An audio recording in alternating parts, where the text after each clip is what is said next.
بسم اللہ الرحمن الرحیم ما شاء اللہ لا حول ولا قوة الا باللہ العلی العظیم۔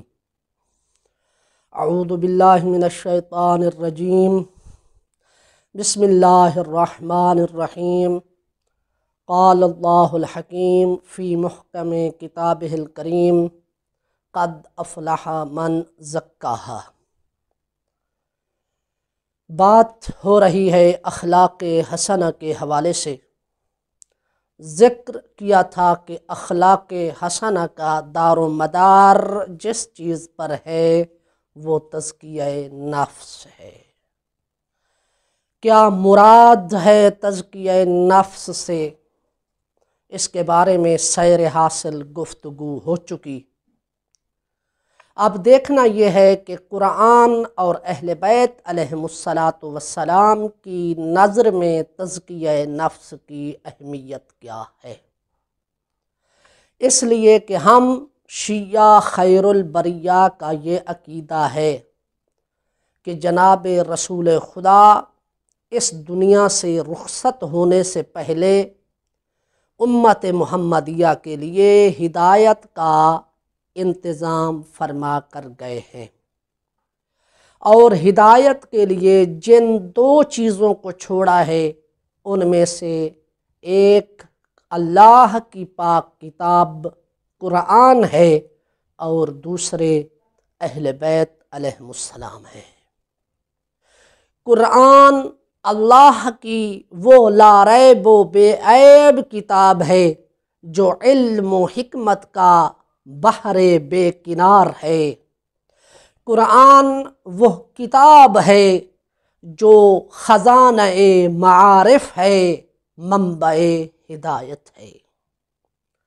قرآن ہی وہ کتاب ہے جس کا یہ دعویٰ ہے لا رطب ولا یابس الا فی کتاب مبین، کہ قرآن وہ ہے کہ جس میں ہر شے کا علم موجود ہے، ہر خشک و تر کا علم موجود ہے۔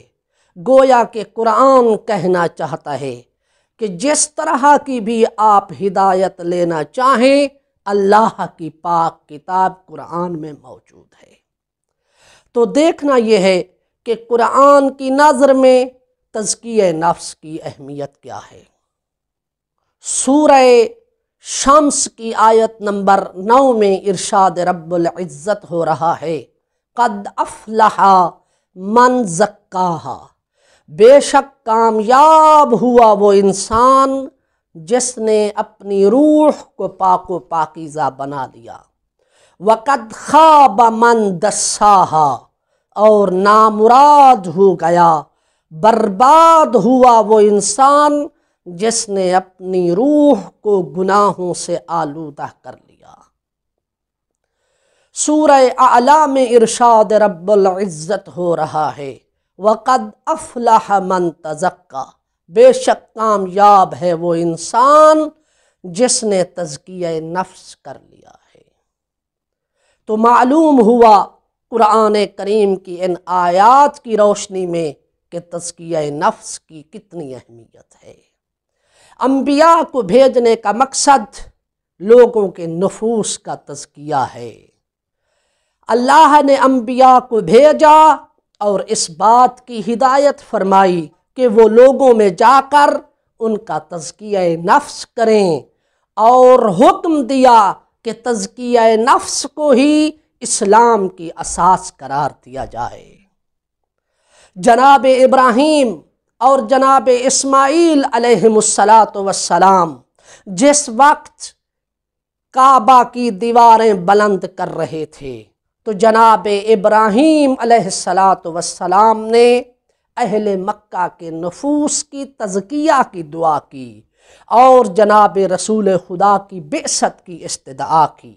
اللہ نے اس کا ذکر ان الفاظ میں کیا ہے، ارشاد رب العزت ہوتا ہے اذ یرفع ابراہیم القواعد من البیت و اسماعیل، اے میرا حبیب یاد کرو اس وقت کو کہ جب ابراہیم اور اسماعیل کعبہ کی دیواروں کو بلند کر رہے تھے، تو دونوں نے بارگاہ رب العزت میں یہی عرض کی، ربنا تقبل منا، اے پروردگار ہماری اس محنت کو قبول فرما۔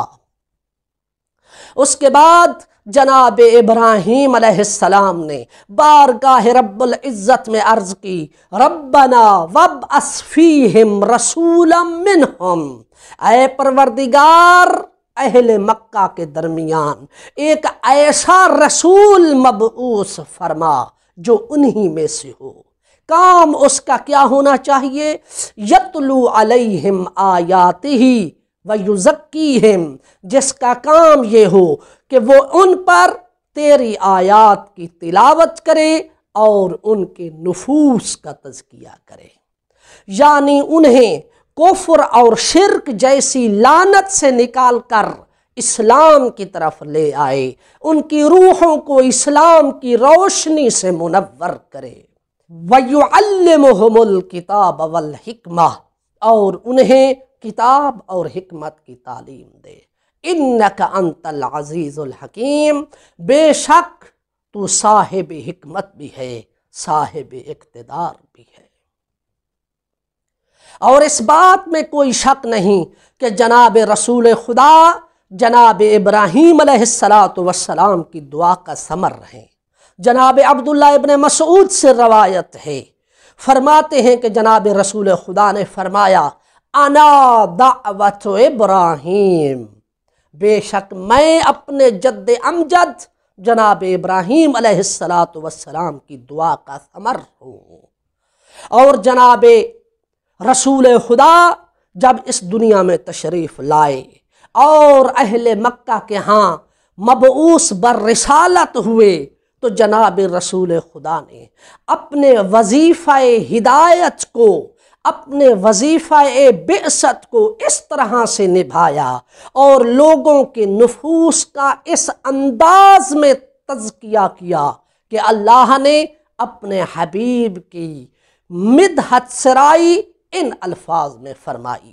ارشاد رب العزت ہوا، ارسلنا فیکم رسولا منکم، اے لوگو ہم نے تمہارے درمیان ایک ایسا رسول بھیجا جو تم ہی میں سے ہے، یتلو علیکم آیاتنا، جو تم پر ہماری آیات کی تلاوت کرتا ہے، ویزکیکم، اور تمہارا تزکیہ نفس کرتا ہے، یعنی تمہاری روحوں کو پاک کرتا ہے، تمہیں اسلام کی دعوت دے کر تمہارے دلوں کو اسلام کی روشنی سے منور کرتا ہے، وَيُعَلِّمُكُمُ الْكِتَابَ وَالْحِكْمَةَ، اور تمہیں کتاب اور حکمت کی تعلیم دیتا ہے۔ یاد رکھیں میرے چینل کے ناظرین کرام، جناب رسول خدا کا لوگوں کے درمیان مبعوث ہو کر لوگوں کے نفوس کا تزکیہ کرنا، یہ وظیفہ فقط جناب رسول خدا کا ہی نہیں بلکہ تمام انبیاء و مرسلین تزکیہ نفس کے لیے مبعوث کیے گئے ہیں۔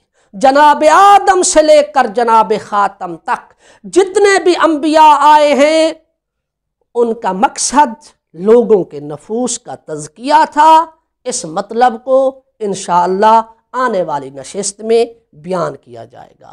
والحمد للہ رب العالمین۔ اغفر ذنوبی یا غفور، اغفر ذنوبی یا غفور۔